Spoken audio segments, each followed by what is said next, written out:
आज का मेरा टॉपिक है how to deal with negative thoughts with a psychological perspective. जब भी हमारे माइंड में नेगेटिव थॉट्स आता है तो सबसे पहले इंस्टिंक्ट होता है या तो रिएक्ट करना है या तो उन थॉट्स को फोर्सफुली इग्नोर करना है। लेकिन ये दोनों ही अप्रोचेस लॉन्ग टर्म के लिए इफेक्टिव नहीं होती, क्योंकि थॉट्स का आना नॉर्मल है।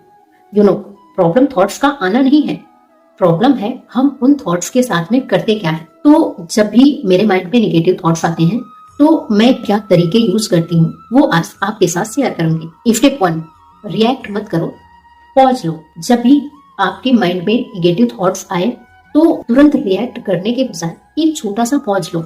इसे साइकोलॉजी में कहते हैं रिस्पॉन्स इनहिबिशन। इसका मतलब यहाँ पर हम अपने इम्पल्सिव रिएक्शन को रोककर कॉन्शियस रिस्पॉन्स को चूज करते हैं। स्टेप 2, थॉट को फैक्ट मत बनाओ। हर थॉट सच नहीं होती, कुछ थॉट्स सिर्फ एक मेंटल इवेंट होती है। इस प्रोसेस को साइकोलॉजी में कहते हैं कॉग्निटिव डिफ्यूजन। इसका मतलब ये कि थॉट को सिर्फ थॉट की तरह देखना, उसके साथ चिपकना नहीं। उस थॉट को ऑब्जर्व करना, उसको जज नहीं करना। स्टेप 3, मीनिंग चेंज करना सीखो। अगर कोई सिचुएशन या थॉट से निगेटिव इमोशन आ रहा है तो वहां पर मीनिंग चेंज करना सीखो।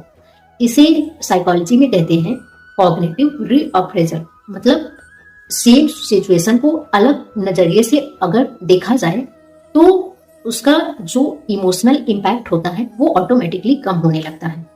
स्टेप 4, ग्रेटिट्यूड का यूज करो। जब भी माइंड हैवी फील करे तो उस समय ग्रेटिट्यूड बहुत ही पावरफुल टूल होता है। कॉन्शियसली किसी पॉजिटिव चीज पर फोकस करना निगेटिव थॉट के साइकिल को ब्रेक करता है, जिससे इमोशनल बैलेंस आता है। निगेटिव थॉट्स को ना तो दबाना है और ना ही उनसे फाइट करनी है, उन्हें समझना है, रिफ्रेम करना और कॉन्शियसली रिलीज करना ही हेल्दी वे होता है। मेंटल पीस का मतलब ये नहीं होता कि निगेटिव थॉट्स कभी आएंगे ना। जनरली हम यहीं पर बड़ी मिस्टेक करते हैं। जब भी हम पीस चाहते हैं तो हम ये सोच लेते हैं कि हमारे दिमाग में कभी निगेटिव थॉट्स आएगी ना, बट ऐसा नहीं होता, बिकॉज वी आर ह्यूमन।